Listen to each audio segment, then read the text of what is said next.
Okay, we're going to officially start with the event, and I would like to invite our director, Mr. Liu, to officially open this global tour, which is landing now in Turin for the next hour. Mr. Liu, can I invite you to the stage to open it on behalf of the center? Hello from Turin, Italy. Ladies and gentlemen, today the International Training Center of ILO will be broadcasting live for the next hour. We are glad to be part of the 24-hour global tour. Over the past 55 years, International Training Center has been committed in advancing social justice and promoting decent work. We run capacity building activities for workers, employers, and governments through innovative and diverse learning methodologies.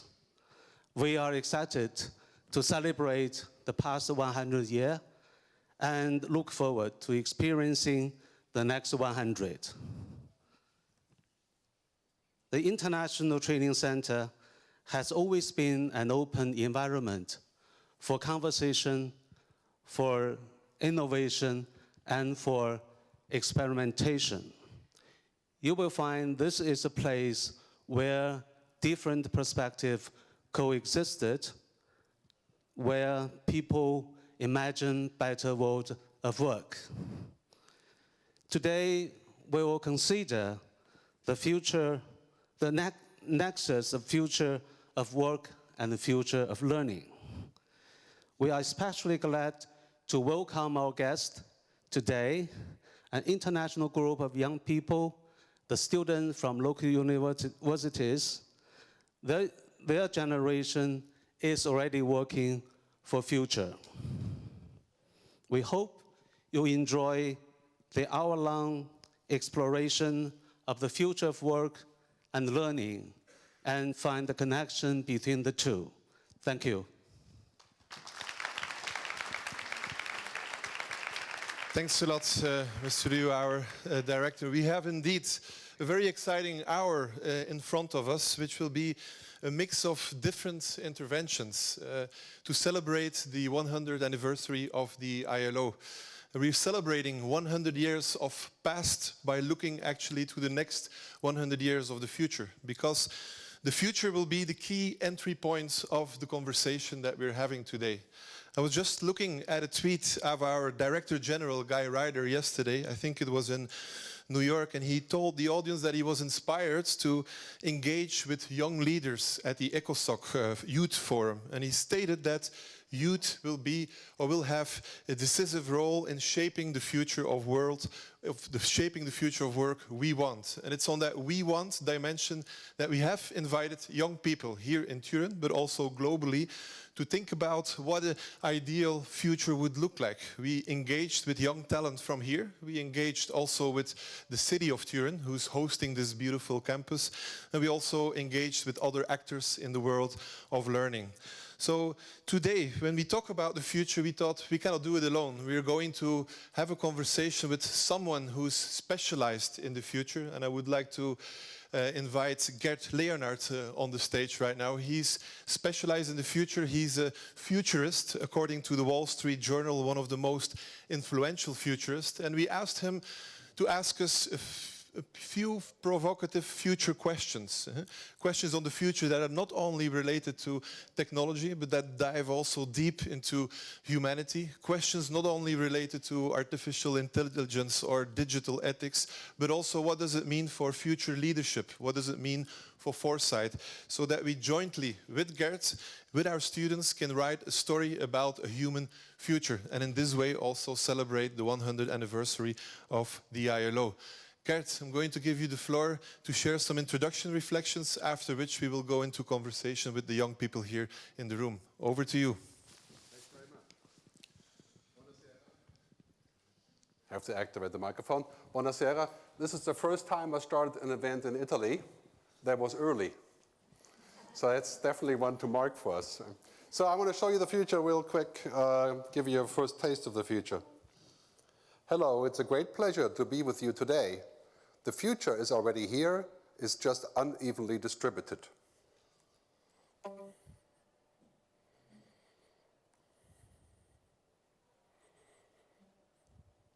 Ciao, è un grande piacere di essere con voi oggi. Il futuro è già qui, è solo uniformemente distribuito. Was that bad? Was it good? Yeah. This is an app that translates me in real time. This is Star Trek, 20 years ago. Now I can go to a sushi restaurant in Tokyo and speak to the Japanese cook in German. As long as I keep it simple. This shows us a clue of the future. Machines will do all kinds of amazing things, but they will have a very hard time doing things that humans do. I mean, when I speak to the machine, I speak in a very particular way, and it's fine, right? But if I speak like a person, it's more difficult. What do I do as a futurist? This is my job, is to pay attention, to observe. That's actually a very good job to have for the future, observing things. And as I like to say jokingly, lots of people, the future is already here. The future is not tomorrow. It's already everywhere here. It's a mindset. It's in our heads. When you go to China, you see the future. When you go to Silicon Valley, you see the future. And the future is already everywhere around us. It's mind-boggling, the speed of the future. And a lot of people are scared about this. I mean, they're scared for various reasons, climate change, politics, and of course, robots. And intelligent machines will take our work, and then they will come to kill us. That's why the future is bad. Lots of people are concerned about technology, and I want to start with this by saying I think the future is better than we think. A lot better than we think. There's only one thing that we have to do. We have to govern it wisely. Because technology will enable us to solve diseases, to solve climate change eventually, albeit a little stretch for this one, right? To switch to renewable energy, to solve food and water, but we have to govern it. And governance, of course, is a difficult topic when it's about technology, because now we're living in a world that is exponentially exploding. Moore's law, Metcalfe's law, and all the different laws of physics, basically saying technology increases every 18 months in its power, twice as much, half the cost. So the curve looks like this. And then we have science inventing new things every week. Cloud computing, robotics, the blockchain.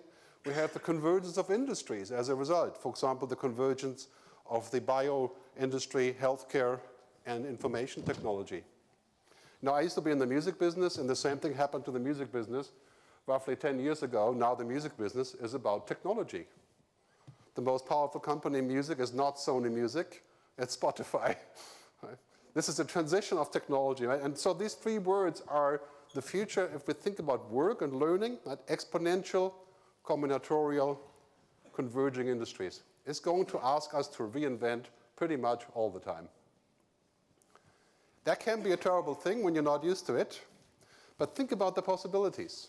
Think about what we can achieve here. Think about how many jobs, for example, will be generated in renewable energy. Tens of millions.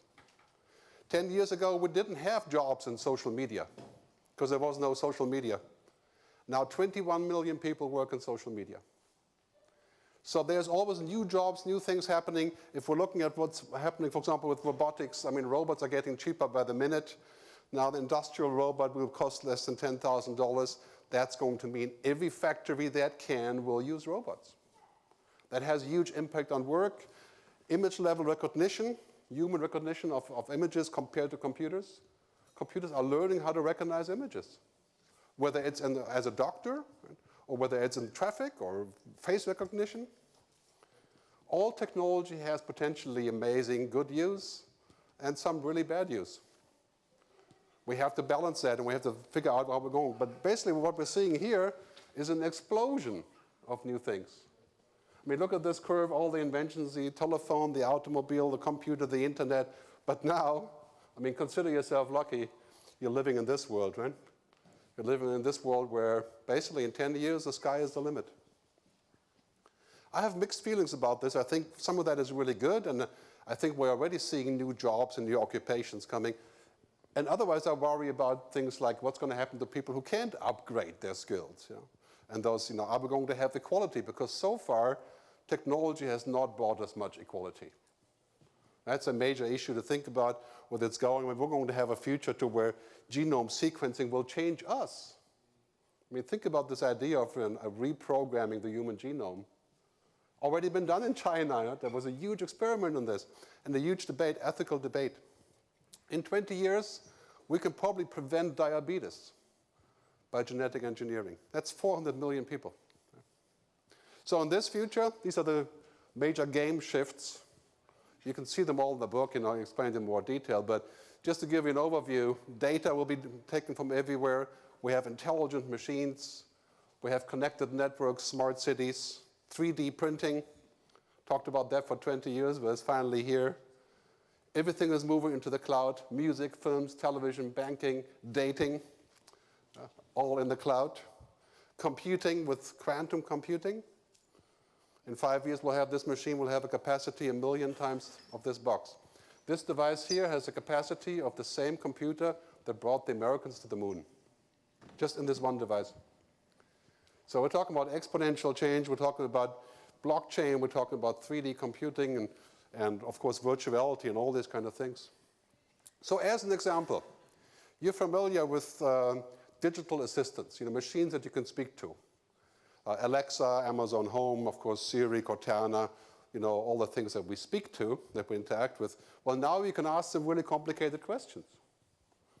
And you can speak to your machine. I mean, what is that going to do to call centers, for example? That's 21 million jobs. If I can call somebody and that's a computer on the other line, we don't need people. So this is the new normal. In the next 5 years, we're all going to talk to computers as if they were friends, because they will understand us. Not understand like a human, but close enough to change a flight or book a hotel or do simple banking.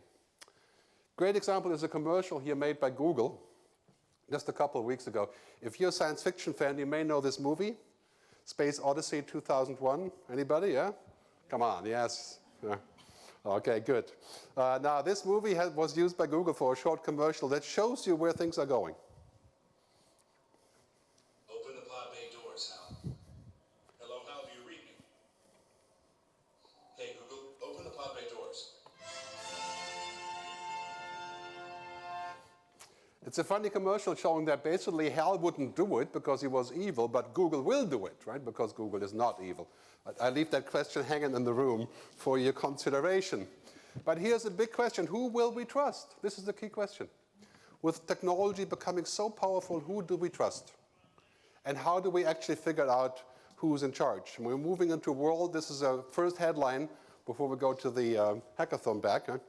When machines can see and hear and speak and think, I put this in parentheses, because they can't really think, but think like a machine. Learning, working, as usual, is over. That's the next 10 years. Machines are going to learn everything that has to do with facts and logic, not emotion, not being human, bookkeeping, driving, call center, even computing. So learning and working, as we know, is going to be over. I think business as usual will be over. I think that's primarily a good thing, but I'll talk more about that in the next few sessions. Thanks very much, and let's go to the hackathon. Thank you, Gert. And these introduction reflections we'll share with the stories that our students were writing in the hackathon, and just referring to one quote.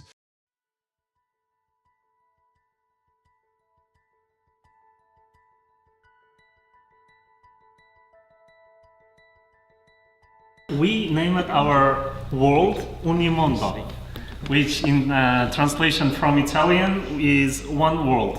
The name of our world is Immortalia, and as you might guess, we actually said that the main thing that affected our new world was the invention of a cure to aging. For starters, Mad World is a world where the continuous stream of information everybody receives on their phones and their computers and everything is more and more personalized. So, Autopia, in a sense, it comes from Utopia, the island where the magic happens.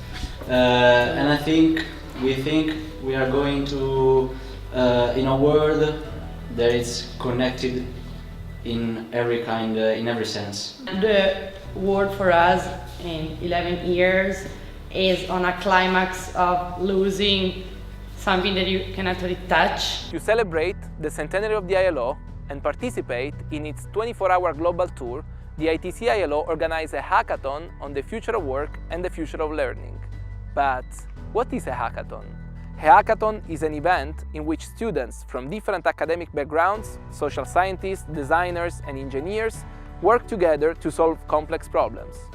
The ITCILO invited these young people to come up with diverse solutions to one overarching challenge. How do you envision the future of work and the future of learning in 2030? 5 teams put their heads together to create 5 near-future worlds. The best part is that no worlds looked alike. The students imagined different solutions to today's pressing issues, including diversity, aging, identity, and our relationship with technology. I hope you will enjoy today's event. I hope it will inspire you to think about how we can use empathy and foresight to advance social justice and promote decent work, from now until 2030 and beyond.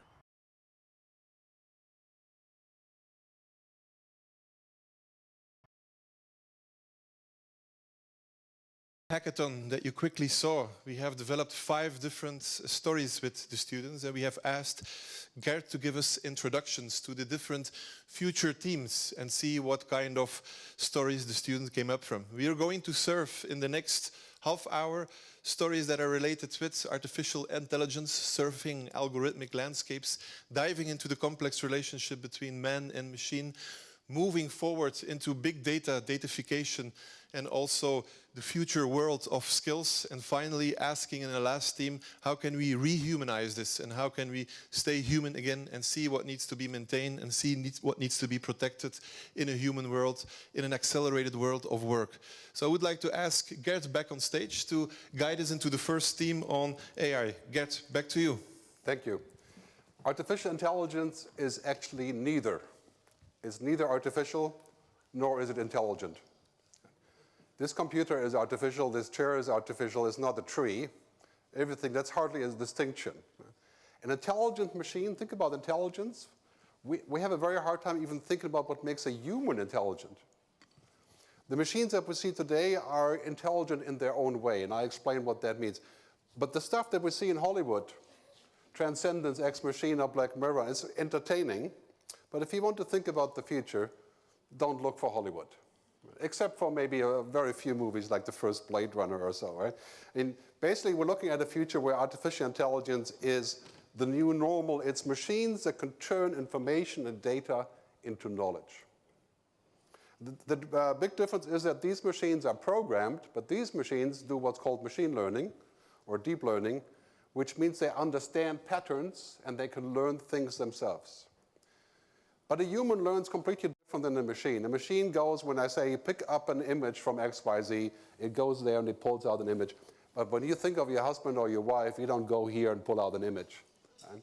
It's a bit more complicated than that. So machines getting knowledge, that's a little bit of a threat to us. Because if machines can think, would they make decisions? You know, can they be explained? I mean, this is a very, very big challenge. And this discipline, you know, currently, if you're in the turf of machine learning or deep learning, you have the highest paid jobs in the world. Okay? That's what everybody wants. All the major advances in the last few months are based on machine learning and deep learning, which is to recognize patterns, to act like the human brain. And now we have a whole bunch of industries coming through this whole idea of saying, okay, what's actually going to happen with digital? Let me go back to this. Place basically this whole idea of saying we're going to stick something in here and it comes out to be transformed. Yeah, I call this the digital transformer.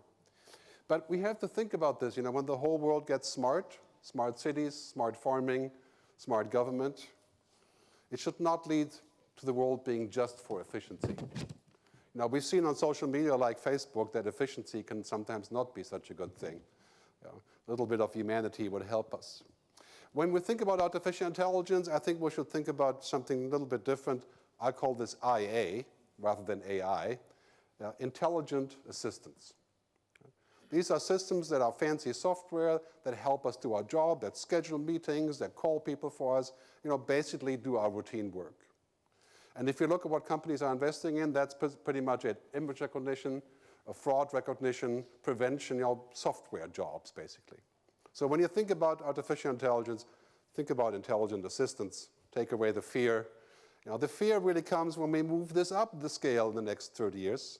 And I would agree on Elon Musk and Stephen Hawking, when machines become truly intelligent, and then when they become generally intelligent, what's called AGI, artificial general intelligence, that can't be good for us. I mean, think about a machine that has an IQ of 1 million, and that connects to other machines that have IQs of 1 million, and many, many others, and that upgrade themselves. Probably wouldn't end well for us. So I think we should make a cut here, and figure out a moratorium on how we're going to use the super intelligent machines. Too much of a good thing can be a very bad thing. We know that from lots of things, right? But it's especially true for artificial intelligence. Back to the hackathon. Thank you, Gert. What we're doing now is actually showing the different stories that the hackathon young students have written together. We have 5 pitches, and we'll start with the first pitch. A story that is called Diversify, a story that was basically a solution or addressing the echo chambers that we actually meet in the online world, where actually our own opinion is always amplified. So let's start and see the video.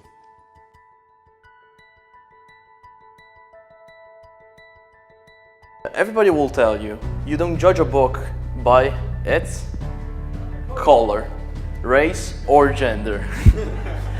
The problem is, we're in 2030 and people are still being judged either by their ethnicity, class, or gender. Here, we at Diversify is where we step in. This is the first social network for ideas.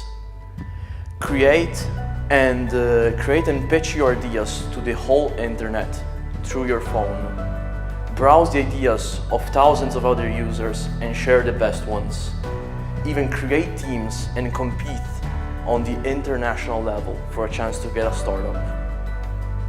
Diversity is our power and is linked with innovation. Diversity is the thing that will break us out of our echo chambers and back into our real world. So remember, diversify. Like Facebook, like Kickstarter, like change.org, all meld together. Judge ideas, not people.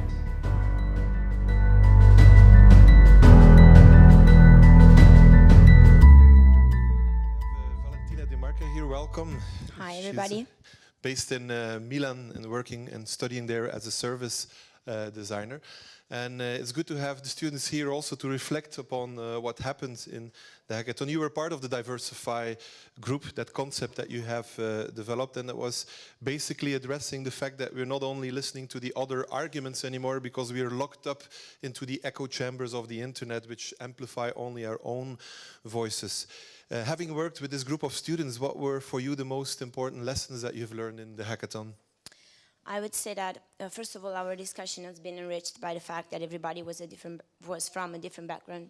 As a consequence, we could tackle the same theme through a multidisciplinary perspective, and that was really useful.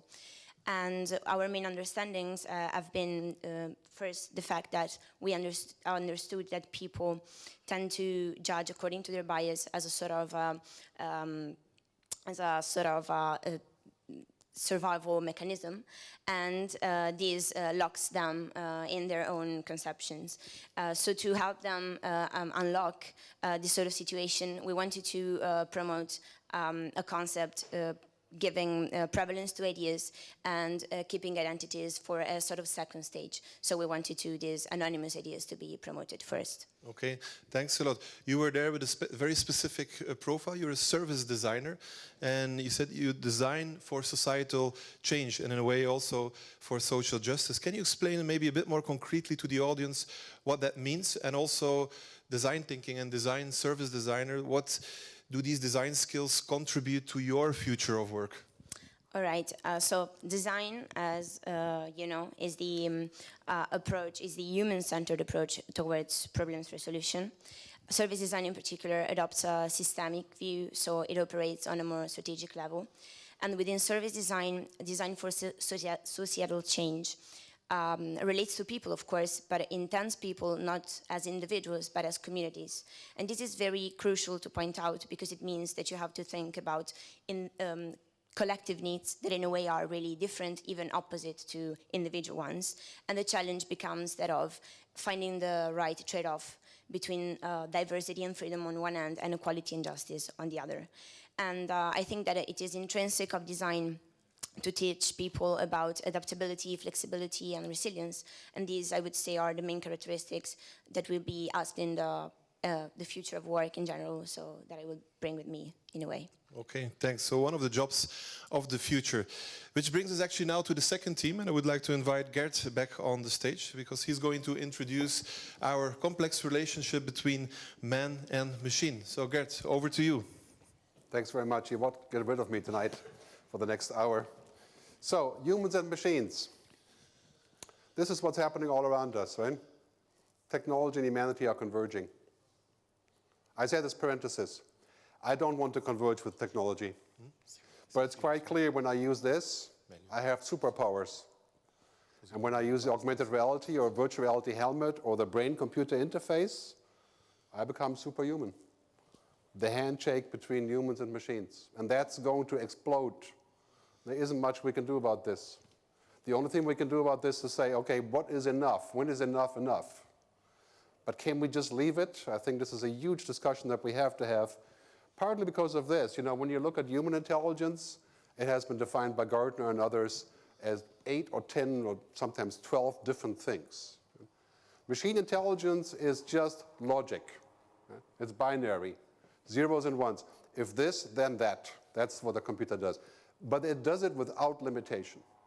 So in the very near future, I can have a real-time calculation of my DNA in 14 seconds rather than 14 days is what it takes today. Unlimited numbers. But this is what makes us human. Some research has shown that women, for example, have more emotional intelligence, which some people are saying makes them more suitable for the future. Because guess what the skills are of the future? They're not the skills that the machine can do. I mean, the machine can calculate and do all these things, can look at, you know, for example, if you have a machine that's looking at oncology pictures, melanomas and those kind of things, it can look at 500 billion images. No doctor can do that. The great roboticist and other futurist, Moravec, once said, whatever is very simple for a human is very hard for a computer, and vice versa. Do not compete with the computer on the stuff that's simple for a computer. We were able to do that today because machines are still pretty lame until just recently. But this machine here is not lame, no matter what branch you use. I mean, it's powerful. So in the future, you know, especially when you have kids, you got to think about this. When you take a machine and you give the machine all the input you have, for example, I used to study philosophy, so I feed the machine all of the books of philosophy. IBM Watson, for example, can read about 1.2 million books a minute. Okay? So if I feed IBM Watson all the books of philosophy, does that make IBM Watson, the machine, a philosopher? I think we would all agree that's not the case. But it has read all the books. So if I ask the machine to say, tell me at which point in the book do you see the word happiness, it would give me a huge list instantly, which I can't. But if I would try to say, what does it feel to be happy? I would get no response from the computer, from the machine. So data and information is not knowledge, it's not understanding, it's not wisdom, it's not purpose. That's our job. However, we should not compete with computers on data and information. And this is where learning is going to change. Downloading information for later use hardly makes sense. When you have unlimited information at your fingertips, or your eye tips, if you wish. That's something we have to think about. Luciano Floridi, who is actually from Italy and now in Oxford at the Center for Ethics, he said that AI can and will outperform humans when it is not about understanding emotions, intentions, interpretations, language skills, or general intelligence. So I would say it's pretty much almost everything that we do. It's hard for the computer to outperform us, except for standard routine jobs, which I'll talk more about in the next session. Back to the hackathon. Thank you.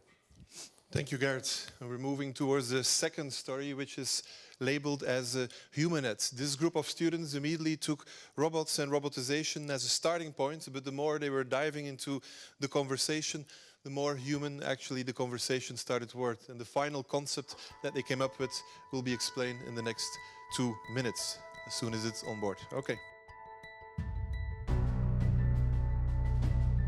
Imagine a world where robots are independent and able to control humans. This future isn't far away. How can we limit their freedom? According to the 3 laws of robotic development, 1, a robot cannot injure a human. 2, a robot must obey all orders given by humans, unless it doesn't apply to the first rule. 3, all robots must protect their own existence, unless it doesn't comply with the first and second law. In order to enforce these 3 rules, our solution is HumanNet. HumanNet is a network of people, of humans, that control and monitor robotic activity. All activity is open and accessible to the network. HumanNet will give power back to the people and control over the robots.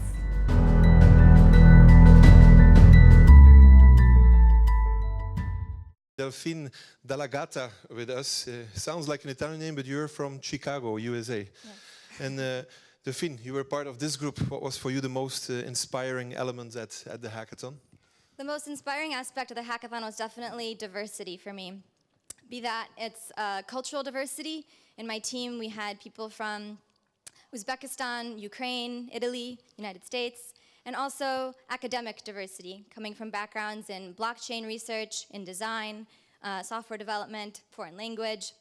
So being able to discuss, collaborate, and create with such a team really showed the value of an interdisciplinary approach and the importance of having these various perspectives in order to create a well-rounded final product. Okay, robots were at the center stage of your hackathon discussions, but the final concept you developed was something very human. It's called HumanNet. Can you describe how the human dimension took over in all your discussions?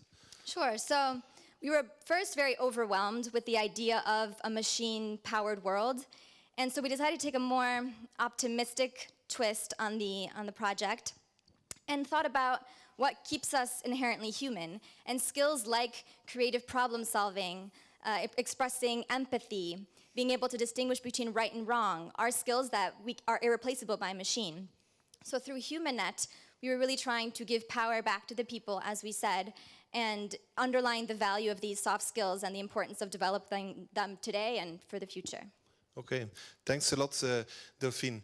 And let's move over to the next stage, because we are here in this beautiful campus of the International Training Center, which is hosted by the city of Turin. We also had the opportunity to speak with responsibles of the city that have created and dedicated a Turin City Lab, which is very closely connected to the different themes of our future conversation today. So we have asked the Deputy Mayor Paola Pisani to tell us what this Turin City Lab is all about and how it connects also with the themes that were introduced by Gert. Paola Pisano, assessore all'innovazione del Comune di Torino. Inizio facendo i complimenti per questo bellissimo evento che ci riempie di lustro per la nostra città, anche perché all'interno della nostra città c'è il campus dell'ILO, quindi per noi è un evento di una importanza straordinaria, perché raccoglie intorno a sé non solo concetti e settori importanti per il futuro della nostra città, ma anche perché raccoglie intorno a sé molti giovani. Allora, noi a Torino stiamo cercando di portare le innovazioni e il futuro attraverso un nuovo approccio, che è quello della sperimentazione all'interno di tutta la città su particolari settori tecnologici per noi estremamente importanti. Perché? Perché prima di tutto a Torino abbiamo un ecosistema intorno a questi settori, e poi perché saranno i settori che faranno crescere le tecnologie del futuro. Ci rivolgiamo all'automotive e principalmente alla tecnologia del trasporto autonomo, all'aerospace con i droni e il trasporto sia dell'ultimo miglio di beni che di persone, alle telecomunicazioni con la tecnologia 5G e tutti i servizi che nasceranno intorno a questa tecnologia e poi alla robotica, principalmente robotica collaborativa. Cosa facciamo a Torino? Attiriamo quali aziende che hanno voglia di sperimentare innovazione di frontiera allo stadio pre-commerciale, gliela facciamo sperimentare all'interno della nostra città, dando tutti gli asset che noi abbiamo all'interno della città, dandogli le autorizzazioni qualora mancassero, dandogli strade, palazzi, i dati e anche i nostri cittadini per i test. Una volta che loro dimostrano la validità della loro iniziativa, noi come città ci poniamo come partner di innovazione e quindi aiutiamo le aziende a scalare. E in questo modello cos'è importante? È importante il fatto che noi stiamo cercando di portare all'interno di una città e quindi di un paese delle opportunità per creare il lavoro del futuro e sta proprio a voi giovani riuscire a cogliere queste opportunità e farle crescere, sfruttare tutto l'ecosistema che noi stiamo portando nella nostra città per creare competenze, nuovi posti di lavoro e per far davvero crescere le tecnologie che daranno un volto nuovo alle nostre città. You back on stage because we're going to dive into our third trend of today, which is connected to big data, datification, and a term you have used in your book, the global brain. Over to you. Thank you. So you've seen this before. We called the Skynet 20 years ago. I mean, this is really what's going on all around us. All of the information that we provide is going into a giant global depository. In fact, Google calls this the global brain. And in Switzerland, where I live, we have a global brain project. And there's another 50 companies around the world that do this sort of information gathering. Also, by the way, this is Facebook, right, in a nutshell. It takes the information and sells it back to the advertiser. So we can safely say when machines can do this and that they can make sense out of things, you know, digitization, cognification, making things smart, automation, it's the end of routine for us. Because, you know, anything that's kind of not requiring human things, eventually machines, you know, after looking at 500 billion images, machines can figure it out. Shop floor knowledge, manufacturing, welding, factories. So this is a very, very big thing. I think automation is a much bigger challenge than globalization. And many people have already complained about globalization as being a major issue, obviously. Right? But now automation is coming, basically some people saying 50 or 60% of all our jobs can be somewhat automated. But here's the good news. Lots of research shows that we can automate many things, but there's only 5% of all jobs that can be completely automated. Driving a car is a great example. You get somebody to drive an automated car like a Tesla or whatever in Los Angeles in the traffic jam, that's fine. But try to get the same person in an automated car in Rome. Right? That's not the same thing. So it can be automated, but not completely. And I think really we have to get used to this idea, you know, basically whatever routine is, it is coming. The end of routine is not the end of our work. I mean, you wouldn't look at your own work and say, I'm so proud of my routine. You know, the drudgery, the pushing numbers around or whatever. We all do lots of routines. What if the routine goes away? Then we can do other things. But if your job is 100% routine, like checkout in the supermarket or a call center, yeah, then you have an issue. That's something we have to look at as a society. Non-routine work is the future. You can already see that here. If you have kids, do not let them learn anything that involves routine, because that job will not exist in the near future. The Economist already shows non-routine manual work, artists, craftspeople, writers, cooks, therapists, dancers, priests, and so on. Non-routine work like this, yeah, will go on, but everything else will go down. If your job is routine, the machines will do it. Our jobs are going to be much more freelance and the gig economy and outside of companies. Some people are saying 50% of all jobs by 2030 are not actually in a company. And if we have those kind of jobs, we cannot have the sort of digital feudalism that we have today with Uber or Airbnb or TaskRabbit or all those interesting, nice things. We have to actually have some justice for people working in those systems, right? That's going to be a huge societal challenge. Job decline in some sectors is put off by job increase in other sectors. I mean, you can see on this graph, 90% of people used to work in agriculture in Europe. And now it's like this. All these new things are happening with jobs. So there's reason to be optimistic, but it will take some new skills. Great thing I read in the New York Times a few days ago. Headline was, human contact is now a luxury good. It's so true. It's basically offline is the new luxury, and dealing with people costs extra money. Right? But that's clearly a sign of where things are going. I think when something becomes abundant, like connectivity, then whatever is scarce, that's the new value. So again, if you have kids, think about that. What they should be learning is not necessarily how to program, because that's not going to be scarce in 5 years. Machines will program themselves. It's about the things that we can do as humans. Back to you. Okay, we're over to the hackathon with a new story which is called the Propass. And 4 or 3 students worked on a concept that tried to translate the global brain into a kind of eternal learning machine. And what this will look like, we will see in the next video. We have also one of the participants of the Propass group with us so that we can ask her some questions.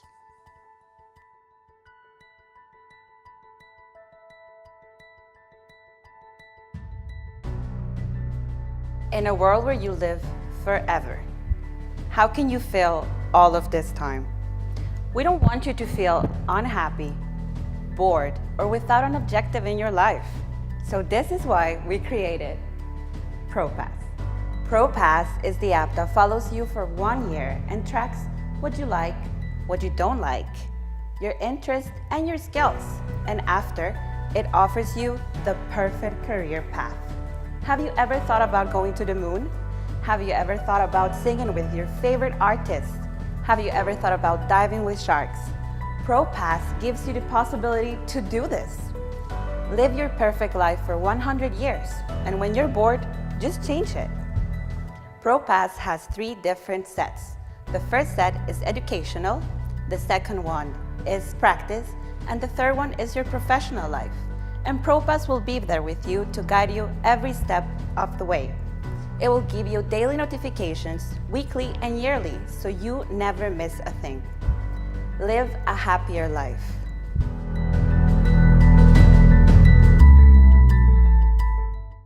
In a scenario where they were living forever. It was important to understand. And Melissa Zelaya, you were part of this group. You're from El Salvador and currently doing an internship here at the International Training Center. So what did you learn at the hackathon?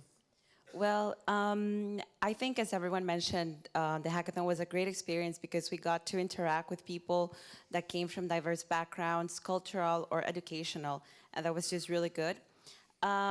Also, I think more and more young people, we're trying to find a space in which we can connect and interact and then talk about these issues that, you know, like it doesn't really require social media, but something more practical like these. And for me, I think the biggest lesson was just talking to these people and coming up with the idea, but just knowing that the diverse backgrounds, it really gives it a different story.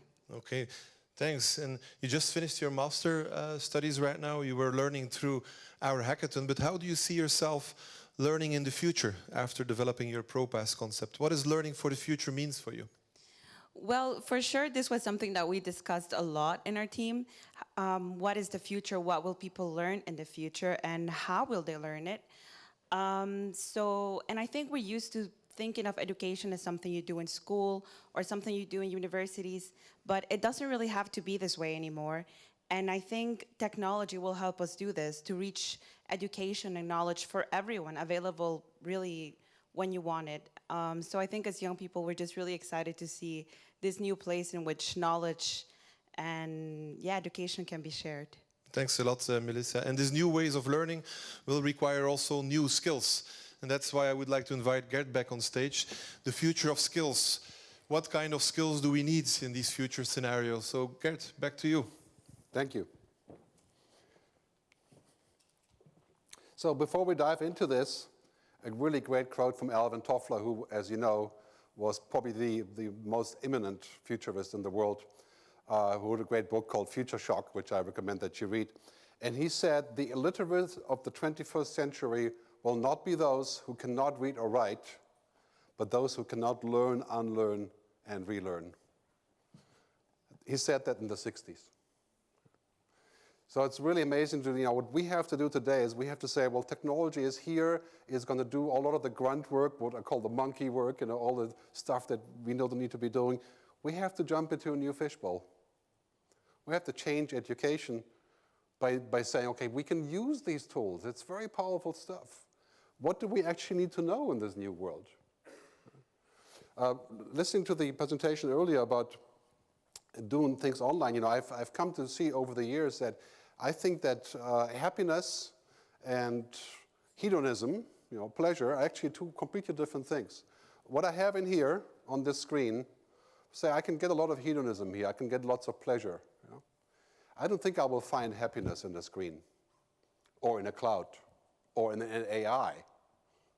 Because happiness is completely different. It's outside of this idea of looking at stuff.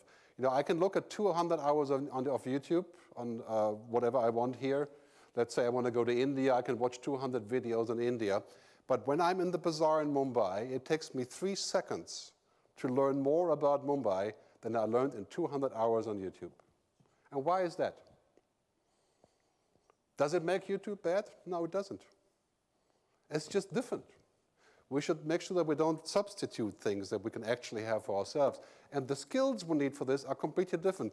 We may not need the skills anymore that we used to think we need, like quality control and people management and all those things. And now it's the skills that used to be forbidden that we need. Critical thinking, creativity, emotional intelligence, cognitive flexibility. Imagine 10 years ago, somebody in a company would have said, I want to hire an emotional person that asks critical questions, and that is a creative. They would have said, no way I want a person like this. It's a pain, right? And today, that's what everybody's asking for. HR people around the world are saying, we want people who are emotionally intelligent, who can invent stuff, who can ask questions, because Picasso already said, computers are really stupid. They can only give answers. It's about questions. And that's something that we have to learn. Going back to the brain, right? I think being faster and more intelligent, that's a good thing. I always strive for that. But in the end, we have to be more human. The only thing that makes us different from a machine is that we are human. I think for the next 100 years, that's going to be the case fairly safely. The future of work is to learn and work on skills that are human only. And there are a lot of those. And to keep working on those so that we can have just-in-time training. So when we look at this future, it's the EQ, right, the emotional quotient, and the IQ. It will not help you to just have a great IQ unless you're Einstein, who had actually both, was quite a genius, a polymath, as people say. So when we look at the future of education, STEM, that's what we're all doing now. We're saying, okay, if you can program, then you'll have a job. That's true for the next 5 years. Because computers are learning that too. They're learning bookkeeping, accounting, auditing, controlling. Machines are learning that. There's a great software in New Zealand called Xero that does your bookkeeping now in 40 languages in real time for $200. How much is your bookkeeper today? If you have a bookkeeper, 2,000 euros. The machine does it now, right? So now, let's take a look at Heki, what I call Heki in my book. And by the way, we do have some books later if you want one. Heki, humanity, ethics, creativity, imagination.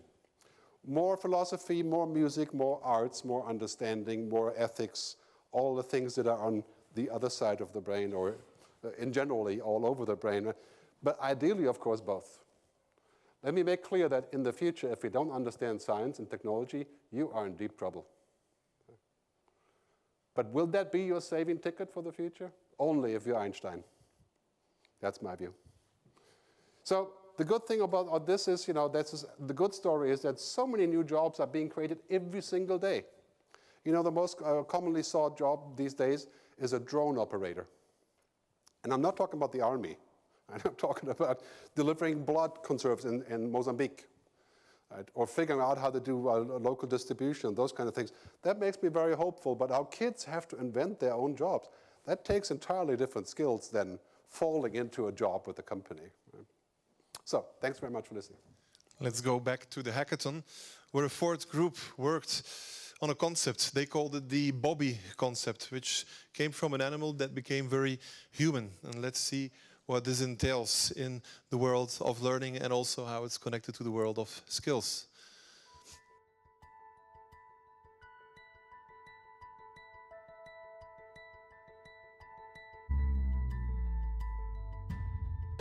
So, imagine a world where robots and humans learn from each other. How can we reach this goal? Our answer is Bobby. Bobby will learn how to feel and how to interact with us, and we will gain a constant learning experience from him. We feed Bobby our feelings. Bobby feeds us information.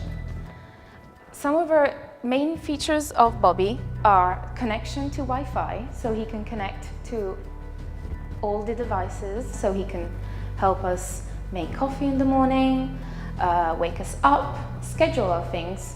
Please don't worry about your privacy, we care. With his face recognition-based technology, Bobby can keep a secret. Someone from the hackathon, but a partner in learning, the European Training Foundation. We have Daria Santucci with us, and you have seen the presentation of Gert. The world of work is changing, and some jobs might be changing faster than others. According to the latest research, also research that ETF is doing, soon we will only be as good as the skills we possess. So which skills are they, and how can we make sure we keep pace? Yeah, first of all, I'd like to mention what the ETF is for those who don't know. The ETF is an EU agency. It means an EU institution, and we work in the countries surrounding the EU, from Ukraine to Kazakhstan to Morocco, and we help them reform the labor market and education systems. And very recently, we have launched a reflection with transition and developing countries exactly on the future of skills. And as Gert said, in the outcomes of a recent conference which we did, the soft skills were the ones which emerged as key, such as creativity and critical thinking, but technical skills remain at the core. And this is why in our reflections with transition and developing countries, we are focusing a lot on vocational education, because vocational education can be the place where the skills get closer to the job market. And when you ask, how can we do to keep the pace? Well, a functioning ecosystem is to be around, which means we have to invest on teachers, which means we have to invest on adult education, and which means that we have to do a strong coupling with career guidance. When we want to think about the future of skills, of course, we have to make also context-based reflections. And this is why we are about to launch a study exploring local best practices in countries like Morocco, Israel, and Turkey. And they are very soon launching a call for papers, and we invite the ILO community to join us. Okay, so we're celebrating the 100th anniversary. The ILO is turning 100. ETF is still among the youth and turns 25 this year. So you also aim to bring people together to co-create and to learn from each other. So how is ETF going to engage with tomorrow's generations to inform policy making on skills, innovation and inclusion? Well, the last word is really key, because for the past 25 years, we're a bit younger than the ILO, we've been putting inclusion at the core of our reflection on education and employability. And we've been liaising and engaging the tomorrow's generation already in the past, namely by initiatives such as the ETF for You, which was an initiative for the inclusion of the Mediterranean area, vlogs, videos by means of which we connect skills change makers with policymakers, and mostly with an intense scouting activity of innovations which could be potentially scaled up, such as Georgia and UK's drive on entrepreneurial skills development, or the Eastern Partnership drive on the use of big data to develop labor market policies. But celebrating 25 years is more like a future step, as it is for the ILO. Hence, I'd like to mention two initiatives that we are currently running, and we invite you to join. One is called Benefits for People, and it is a repository of best practices exploring the impact of education in promoting employability. And the second one is the launch of the new award on entrepreneurship as key competence development for the upcoming EU Vocational Skills Week, which is happening next October in Helsinki. And we invite the ILO community to join, and happy birthday. Thanks a lot, Daria. And I'm going to dive into the last and final trend, which is a rehumanizing trend. The future is human again. That's your last entry point, Gert, to reflect upon. So over to you again. Thank you. The future could be heaven or it could be hell. I call this hell-ven. And this is not up to technology to decide, because technology can do both. I mean, the telephone can lead to the fact that you don't come over and visit anymore. You can get hooked on television just like you get hooked on Facebook. So how technology changes us, that's really up to us. We can use it as a positive force, or we can use it for bad things. And we have to think about which way we want to go, because this is really the truth about technology. Technology does not care at all about what moves us. It has no ethics. I mean, this machine does not think about the purpose of life, and neither should it. So if you give a computer the job to make paper clips, as many as possible, it will make a paper clip out of you if you're available. Right? It doesn't care, because it doesn't know what it means to be alive. It has no values, it has no ethics, no understanding, no morals, no purpose, no value, nothing. Ethics is the difference between what you have a right to do and what is the right thing to do. And the computer can't decide that. We have to decide that. Maybe our politicians can think about that, ideally speaking. Tim Cook, the CEO of Apple, said something really important in Brussels 3 months ago. He says, technology can do great things, but it does not want to do great things. It doesn't want to do anything. We have to keep that in mind. If we want great things to be done with technology, equality, fairness, diversity, all these things, we have to make technology do that. And we have to make technology companies do that. Because they will not do it by themselves. I mean, who voluntarily pays taxes, right? You have to have those restrictions. That's why we need this. I proposed in my book, the Digital Ethics Council. I know this is a difficult job to have, to be on that council to decide what is the right thing to do. But the European Commission yesterday or the day before launched this, right? The ethics guidelines on the future of AI, on trustworthy AI. Very good step forward. You should read the whole thing. It's really important to understand where this is going. I think it's going in the right direction. So in this future, I'm sorry, I'm trying to get this animation to work. So it's not playing. I'm going to skip this one then. This is the main thing, right? We have to rehumanize what's around us with technology. I think it's important to realize that as we use technology, that technology is not what we're seeking. What we're seeking, generally speaking, for humans, of course, is happiness, self-fulfillment, contentment, simple stuff. Right? Technology is a tool. And if we want to have a job in the future, then we have to learn things that put us in the context of this. Right? Rehumanizing technology, using it for the human purpose. Back to you. And this brings us back to the hackathon. The last group that also focused on this last team, they came up with a concept or a story which simply can be labeled as stay human. So that's the last group of participants that you will see before we move into the final reflections of this 1 hour of future conversation. So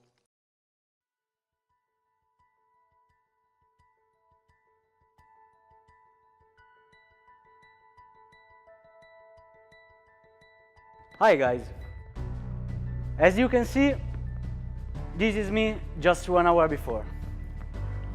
Our challenge was how can we identify ourselves as humans in a world completely dominated by machines and robots. So we were struggling a lot, but we finally came up with an amazing idea. A powerful device that is in one end so complex, but in the other end is so simple, is completely sustainable, and we can also bring it with us everywhere. It already is in ourselves as humans.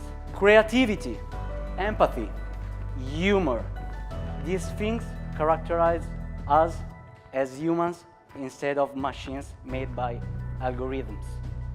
So our solution is keep in mind to stay human. Stay human, guys. This is the only way we have to maintain our identity, and to overcome failures. Thanks.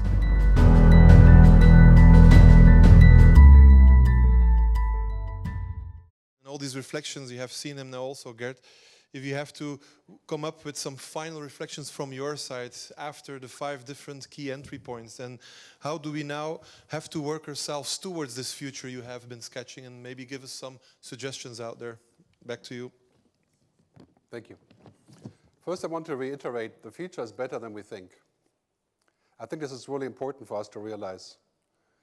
We have so many possibilities.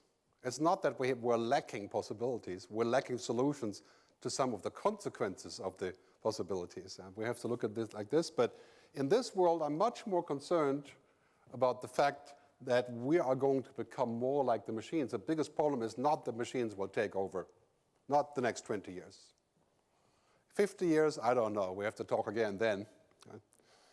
But it's not that, it's the biggest problem is that we may become too much like them. We get too lazy, we don't think, we outsource information, we don't make up our own mind, we listen to everything that Facebook is saying, nobody else, we vote the wrong direction. We do all these things because we've become utterly more concerned with convenience than with consciousness. And if you're more concerned with convenience, I can guarantee you, working like a robot has no future. And that's becoming apparent now. So be the opposite of a robot. I think that is what has future potential. And I see two great spheres here. I see technology as a great employer also, algorithms. And I see this, the androrithms, as a great potential place for us to beef up our capability. But make no mistake about this, this is a back and forth. We actually have to look at both ways. I mean, ideally speaking, you can do STEM and Hacky at the same time. But if you have to make a choice, everybody has to make their own choices. In a world that's dominated by technology, we have to become more human, not less. And more human also means less efficient. Humans are not efficient. Sorry to say that. Humans are not perfect. I used to joke and say, well, if you want a perfect person, marry a robot. Because we're just not. We have mysteries, we lie, we make mistakes, we sleep, we waste time, we get drunk, we do all these weird things, right? And the future is about these things. That's what makes us human. I mean, I can guarantee you, if your job in the future is to figure out how to have an empathetic relationship with your customers, you'll always have a job, because the computer doesn't know what it's like. The computer knows, when you ask the computer and you say, okay, what kind of data do you have? Computer has every possible answer. If you ask the computer about what does it feel like, it's quiet, very quiet. So that's actually a good combination for us, a good future. I think in this future, there's 2 cards at the table. Here's our cards, the same that we've always had, and here's the cards of technology. I really think we have to invest as much in humanity as we invest in technology. And that goes vice versa too. I think that's very important to understand how that handshake could happen in the future. So I want to leave you with a paraphrase of Steve Jobs, rest in peace. He used to say, stay hungry, stay foolish. That's also good. I would say, stay hungry, stay human, keep learning. Thanks very much.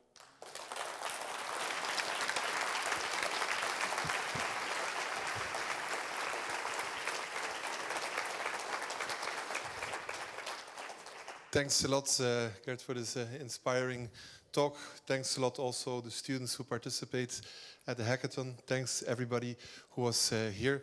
We're sharply on time because the Director General and the Financial Times are waiting. We're going to hand over officially from Turin to Geneva, and I would like to invite the Director, Mr. Liu, again to officially do the handover from Turin to Geneva.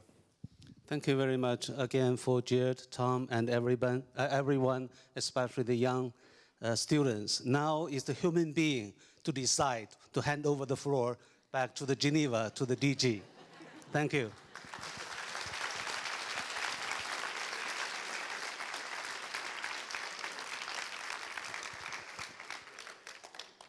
Stop. Okay. So we hand it over back to Geneva. We are now on our own. And here, not to stop it too abruptly, Gert is of course available for continuing the conversation. He will be there in the back because his book, The Future on... his book here, on humanity and technology, is out there. So if you go there, you can actually take one book and also Gert can sign it. If you have other questions on the future, on technology and things, feel also free to ask it. And with this, I'm going to officially close and thank you for coming. So thanks. Thank you.